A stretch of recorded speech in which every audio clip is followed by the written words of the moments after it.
One of my favorite books, The Curious Incident of the Dog in the Nighttime, its exposition opens on an autistic teenager, Christopher, and he's clutching his neighbor's dog, whom is deceased and obstructed with a pitchfork. He found Wellington, the dog, this way but is upset at its death. A responding police officer to the scene asks him if he killed the dog. After both parties fail to understand each other, Christopher hits the officer. This serves an engaging beginning to Mark Haddon's story, but reality is often much more upsetting than fiction. Wounded 11 times, Lyndon Cameron thought he was dying. Show me your hands! I don't feel good. Show me your hands! His grandfather was actually shot and killed by police in Nevada in January of last year. She says that's why her son was so afraid when a Salt Lake City police officer approached him that night while he was having a mental health episode. Financial compensation surely can be given to victims of police assault or victims' families, like Cameron, but no amount of money can promise any actionable change. Lawsuits focus around a particular instance instead of the myriad of malicious patterns of murder around the country holistically. So many different institutions are under scrutiny regarding this problematic behavior and how to work together to fix it. Intense stigmatization of mental health prevents all parties involved from fully acting in the correct framework of what they're supposed to do. Reiterating mainstream discussions of allocation of mental health professionals responding to scenes instead of police officers is important here, but most of the shortfallings happen behind the scenes and intra-institutionally. Instead of imitating society's polarizing blame game, we need to question our rigidity continue acting within these different labels. What are we collectively really asking these officers to be doing when they're responding to these calls? Is expecting patience and tolerance logical given their training, experience, and circumstance? Most importantly, are these things possible when they're not even given the resources or space to be able to attempt to do these things for themselves? We continue to ignore underlying emotional issues, especially with the enforcement of zero-tolerance punishment beginning in the school system, punishing the need of deviant individuals to the side. Critiques of the police often dehumanize them, as the public often feels officers do to them. In the words of Police Chief Michael B. Asadi, we have two distinct mental health systems today. There's a group that accept and seek treatment, involved with community programs, and then there's another group that are too sick or they refuse treatment, which then that group becomes the responsibility of law enforcement. Somewhere along the track, human emotions are being ignored, and proper treatment of them is being neglected. Stigmatization of vulnerability has served as a social erasure of its importance and lended itself instead to violence, aggression, and hierarchy. This requires an investigation into carceral culture and the tendencies of those designed to serve and protect. Violence is part of police's lives that they are subject to at all times. Have we built an institution to properly deal with this? Masculinity conceptually has a large part to do with the reformative action that could take place, especially considering that 87% of the police force is male.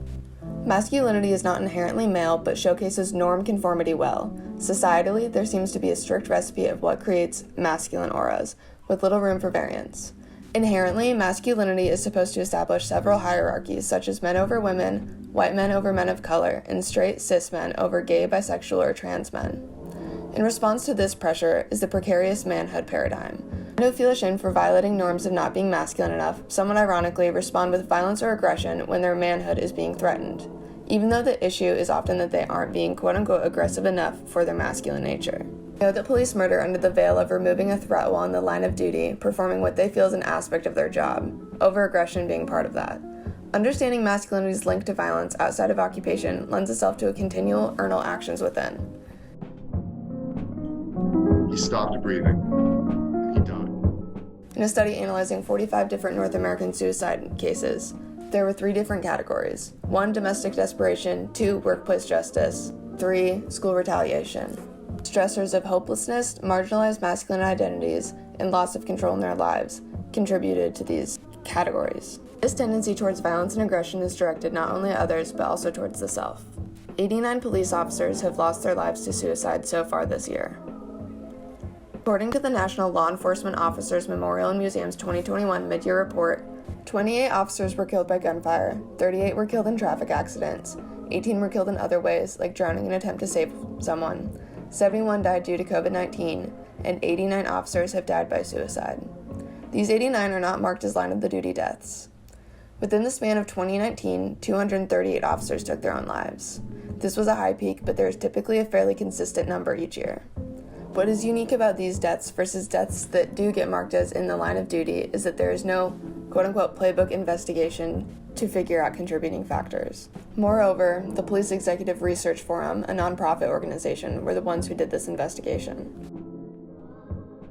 The Washington Post shared these statistics in an article called Death by Suicide Among Police Officers is a Quiet Epidemic, which opens with a grand funeral procession for Officer George Gonzalez.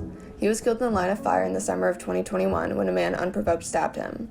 The focus then turns to Capitol Police Officer Howard Liebengood and DC Police Officers Gunther Hashida, Jeffrey Smith, and Kyle DeFreytag, who were all present at the Capitol attacks on January 6th. Later, all of them ended up taking their own lives. None of their deaths were acknowledged publicly or any fashion that was comparable to the procession of Gonzalez. It seems plausible that being around this insurgence of violence was a trigger for emotional issues for these officers.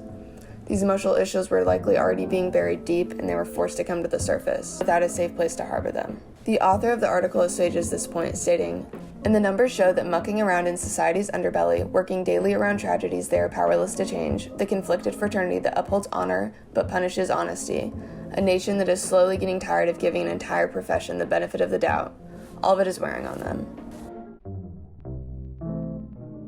Blue Help is a nonprofit organization that keeps many of these statistics and also is a localized blog spot.